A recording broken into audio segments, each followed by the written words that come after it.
Haleluya, salam damai sejahtera di dalam cinta kasih daripada Bapa kita Tuhan Yesus Kristus. Selamat pagi, hari Senin pagi ini sudah 25 Agustus 2025. Minggu depan Bapak Ibu catat ya, dan ingat kata-kata saya sebagai hamba Tuhan. Minggu depan adalah 1 September. Sudah bulan yang ke-9, waktu berjalan terus. Berarti makin mendekati kedatangan Tuhan.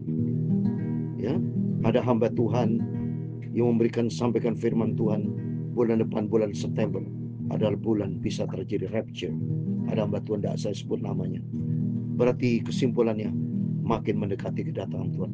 Ya, kalau seandainya misal Tuhan tetapkan ada satu tanggal yang pasti, itu berarti kesimpulannya makin mendekati kita kedatangan. Udah jelas makin dekat.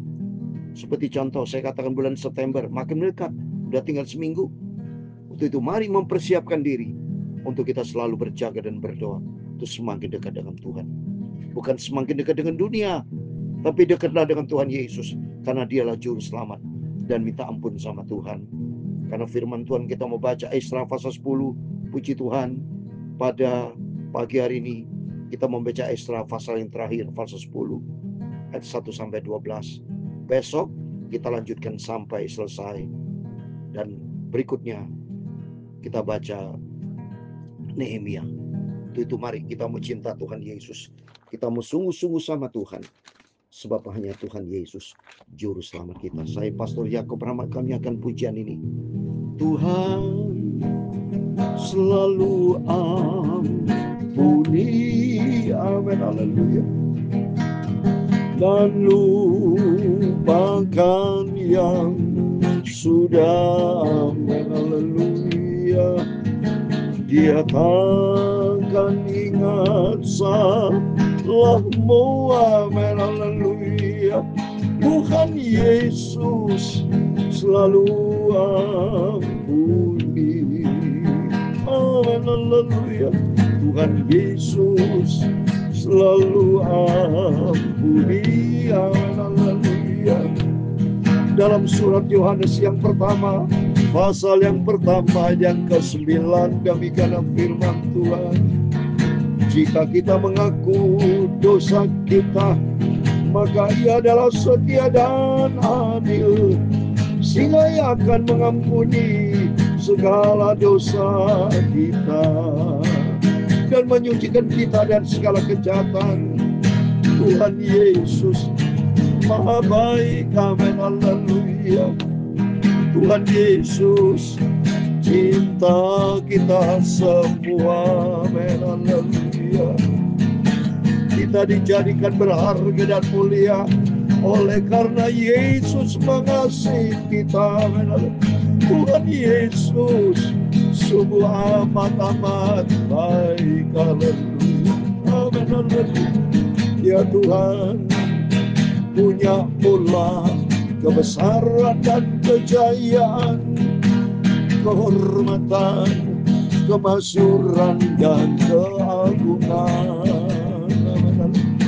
Ya segala-galanya yang ada di langit dan di bumi, ya Tuhan, punya mula kerajaan dan Engkau yang tertinggi itu melebihi segala-galanya sebagai kepala. Sebab kekayaan dan kemuliaan berasal daripadamu, dan Engkaulah yang berkuasa atas segala-galanya.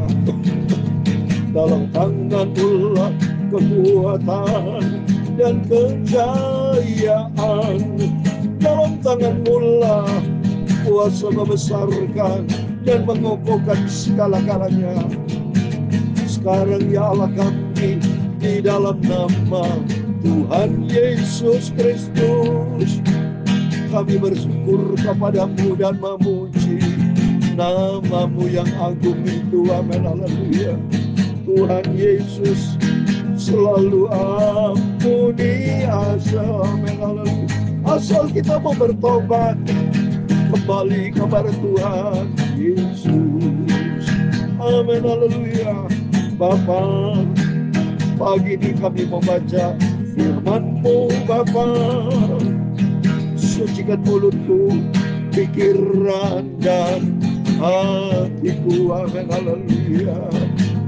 Ampunilah semua dosa, semua salahku Bapa.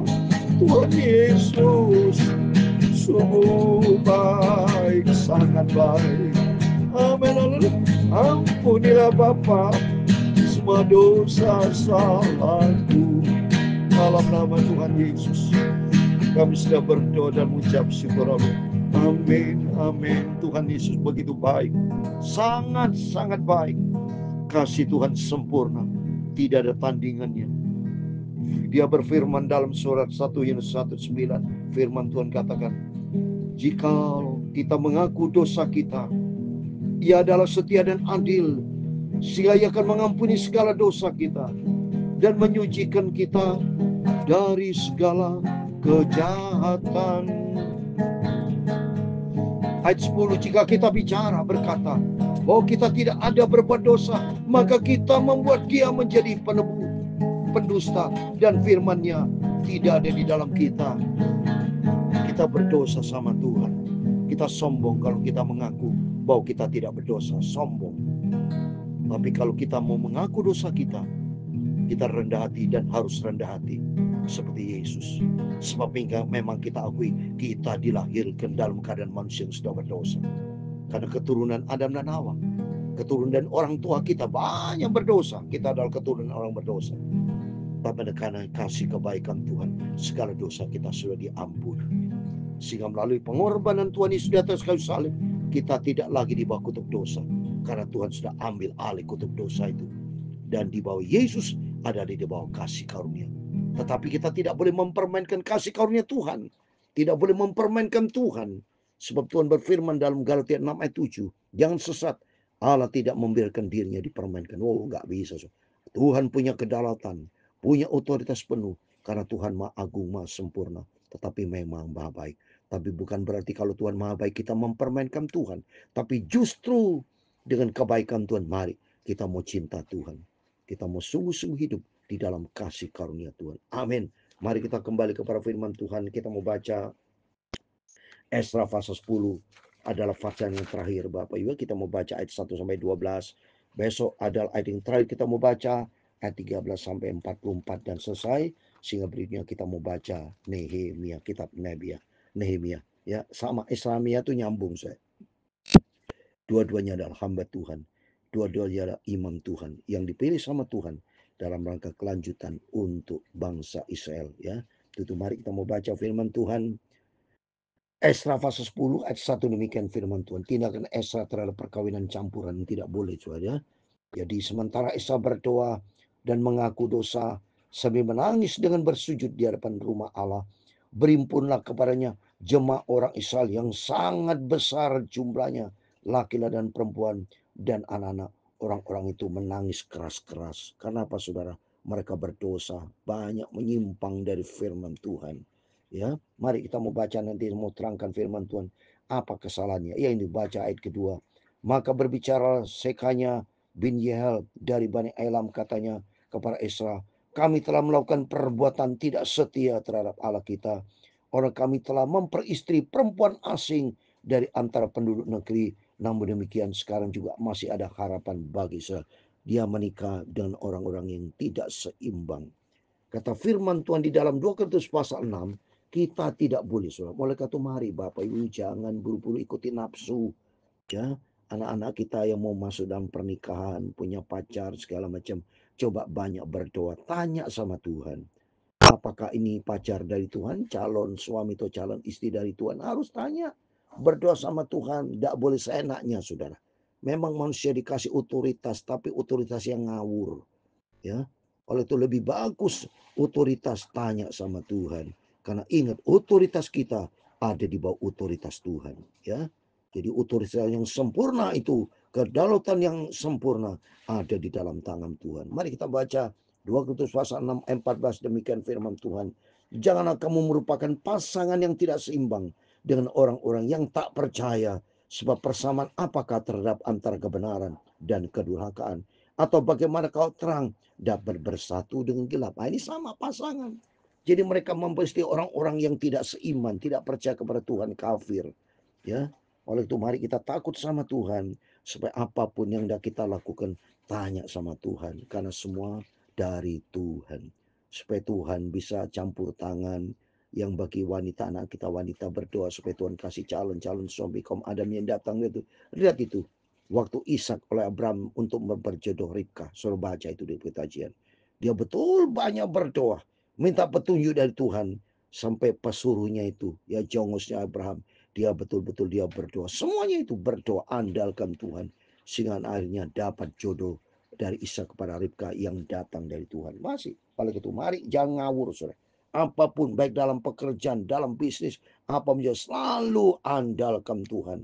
Dia Daud setiap berperang dia selalu berdoa, tanya sama Tuhan. Selalu tanya, libatkan Tuhan. Karena Tuhan yang punya segala-galanya. Tuhan adalah raja segala raja. Dia Tuhan, Dia Maha Sempurna. Kita adalah orang berdosa, tidak bisa berbuat apa-apa. Libatkan Tuhan supaya ada mujizat terjadi. Lihat ini ayat ketiga.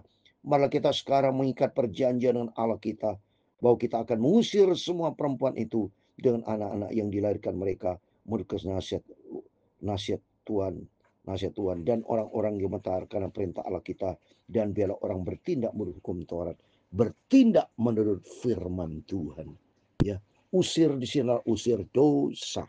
Ya, jadi kita tidak boleh berbuat dosa. Stop dosa, singkirkan kejahatan, singkirkan perbuatan-perbuatan dosa. Ya, tapi hidup di dalam kebenaran ilahi. Ikuti firman Tuhan. Ayat yang keempat, bangkitlah karena hal itu adalah tugasmu. Kami akan mendampingi engkau, kuatkan hatimu dan bertindak. Mari kita bangkit, kita bertindak, kuatkan itu untuk melawan dosa. Bangkit untuk kita hidup di dalam kebenaran firman Tuhan. Jadi Bapak Ibu yang sudah berdosa, salah sama Tuhan, kata firman Tuhan tadi, mari kita minta ampun sama Tuhan. Ngaku sama Tuhan. Tuhan, ampuni, aku sudah berdosa. Itu lebih bagus daripada sombong. Sebagai bukti kita rendah hati. Karena Tuhan itu maha baik. Dia akan ampuni segala dosa kita. Bahkan janji Tuhan, dia menyucikan kita, melupakan dari segala kejahatan kita. Oh, oleh itu mari kita bangkit dan bertindak jauh dari dosa, tapi hidup bersama dengan Tuhan. Ayat yang kelima, kemudian bangkitlah Esra dan menyeru para pemuka, imam, dan orang-orang Lewi dan segenap orang Israel bersumpah bahwa mereka akan berbuat menurut perkataan itu. Maka bersumpahlah mereka. Coba, mereka komitmen, saudara. Kalau bagi kita bukan sumpah, tapi komitmen untuk kita taat kepada firman Tuhan. Mari Bapak Ibu komit. Bersama saya komit. Saya komit. Mari kita lakukan firman Tuhan, ya. Menyenangkan hati Tuhan. Supaya apa? Supaya hidup kita berkenan, menyenangkan hati Tuhan Yesus, melakukan kehendak Bapa. Seperti dalam Kisah Rasul 13 ayat 22 sudah baca. Daud bin Isai itu menyenangkan hati Tuhan, berkenan di hati Tuhan, karena Daud melakukan kehendak Bapa di surga. Mari buat setiap kita, mari anak-anak yang berkenan sama Tuhan, kita komit dengan Tuhan, supaya kita lakukan kebenaran firman Tuhan. Hiduplah di dalam kebenaran Tuhan. Ayat yang ke-6, sudah tuh Esra pergi dari depan rumah Allah menuju bilik Yohanan bin Eliasib, dan di sana ia bermalam dengan tidak makan roti dan minum air, sebab ia berkabung karena orang-orang buangan itu telah melakukan perbuatan tidak setia. Lihat Esra tanggung jawab. Dia seorang imam, memang menjadi contoh teladan. Jadi seorang gembala harus banyak menangis. Kalau jemaatnya banyak berbuat dosa, harus seorang gembala itu tanggung jawab. Ya Bapak, mewakili jemaat, mewakili anak Tuhan yang berdosa. Maka pentingnya kita sebagai hamba Tuhan gembala harus jadi contoh teladan. Mengajar saya sendiri kepada jemaat, mengajar. Supaya dari saat ini hiduplah di dalam kebenaran firman Tuhan. Jangan bertindak kacau. Jangan bertindak ngawur. Ya, tapi bertindaklah seirama dengan firman Tuhan. Jangan melakukan perbuatan tidak setia, katanya. Maka Isra puasa sudah nih. Dia tidak makan, tidak minum. Dia tanggung jawab, dia nangis sama Tuhan, minta ampun ya sama Tuhan. Tapi memang saya harus bertobat. Ya, kita harus bertobat. Ya, jangan sampai kita sendiri hidup di dalam dosa. Jangan sampai. Jadi nanti tidak ada berkat Tuhan, saudara. Ya, ayat ke-7, lalu disiarkan pengumuman di Yerusalem kepada semua orang pulang dari pembuangan untuk berhimpun di Yerusalem. Oh, di komitmen, kumpul semua, ayo berdoa sama Tuhan. Bila perlu doa dan puasa, minta ampun sama Tuhan, bertobat, ya, bersati, merendahkan hati, datang kepada Tuhan. Di situ pengampunan, permuliaan terjadi. Barang siapa dalam 3 hari tidak datang, maka menurut keputusan para pemimpin dan tuan segala hartanya akan disita dan akan dikucil kepada jemaah yang pulang dari bumbung. Jawab komitmen, so. Akan ada sanksi hukum. Kalau tidak datang dalam waktu 3 hari, dikucilkan hartanya, disita semua. Harus ada ketegasan, so. Harus tegas kita mau hidup dalam kebenaran, komitmen, ya. Jauh dari dosa, tapi hiduplah di dalam kebenaran Tuhan. Lalu berhimpunlah semua orang laki-laki Yehuda dan Benyamin di Yerusalem dalam 3 hari itu, yang di dalam bulan ke-9 pada tanggal 20 bulan itu, seluruh rakyat duduk di halaman rumah Allah sambil menggigil karena perkara itu dan karena hujan lebat. Coba menggigil kedinginan hujan lebat. Tetap komit untuk bertobat, jauhkan dari perbuatan-perbuatan dosa. Maka bangkitlah Imam Esra lalu berkata kepada mereka, kamu telah melakukan perbuatan tidak setia karena kamu memperistri perempuan asing dan demikian menambah kesalahan Israel. Tapi sekarang mengakulah di hadapan Allah, di hadapan Tuhan Allah nenek moyangmu, dan lakukan apa yang berkenan kepadanya, dan pisahkan dirimu dari penduduk negeri itu dan perempuan-perempuan asing itu. Ayat 12 yang terakhir. Lalu seluruh jemaah menjawab dan berseru dengan suaranya nyaring, sesungguhnya adalah kewajiban kami melakukan seperti kata. Amin. Berarti dia komit taat kepada firman Tuhan. Benci terhadap dosa, kembali sama Tuhan. Mari kita mau kembali sama Tuhan. Di situ Tuhan akan tolong. Seperti di dalam 2 Korintus saya mau baca. Dan aku akan menjadi Bapamu. Lihat ini saya mau baca. 2 Korintus 6 ayat 17. Sebab itu keluarlah kamu dari antara mereka. Pisahkan dirimu dari mereka, firman Tuhan. Jangan menjamah apa yang najis, Tuhan. Tidak boleh, so, karena Tuhan itu kudus. Kita sudah dikuduskan, tidak boleh menyentuh lagi dosa, tidak boleh. Hiduplah dalam firman Tuhan. Maka aku akan menerima kamu. Ayat 18. Aku akan menjadi bapakmu, kamu akan menjadi anak-anakku laki-laki dan anakku perempuan. Demikian firman Tuhan yang maha kuasa, maha mulia, maha agung, mas segala kalinya. Mari kita mau datang kepada Tuhan pada pagi hari. Sebelum Bapak Ibu aktivitas Senin yang terakhir, minggu terakhir, minggu depan sudah bulan September. Biar hari-hari yang kita jalani, jalanilah hidup yang sesuai dengan firman Tuhan. Jalanilah hidup dengan selaras dengan firman Tuhan. Supaya kita selamat, kita diberkati sama Tuhan. Dan selalu minta ampun sama Tuhan. Minta pimpinan Roh Kudus. Supaya setiap langkah kita melangkah bersama dengan Tuhan. Tuhan memberkati kita semua. Tuhan selalu ampuni. Tuhan begitu baik. Amin. Haleluya. Dan lupakan yang sudah, asal kita bertobat kembali sama Tuhan. Dia takkan ingat salahmu. Amin. Haleluya. Tuhan Yesus selalu ampuni. Amin. Haleluya. Tuhan memberkati engkau dan melindungi engkau. Tuhan menyinari engkau dengan wajahnya dan memberi engkau kasih karunia. Tuhan menghadapkan wajahnya kepadamu dan memberi engkau damai sejahtera. Haleluya.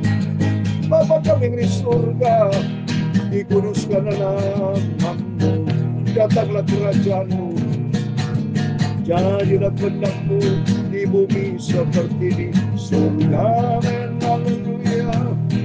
Berikanlah kami pada hari ini makanan kami yang secukupnya,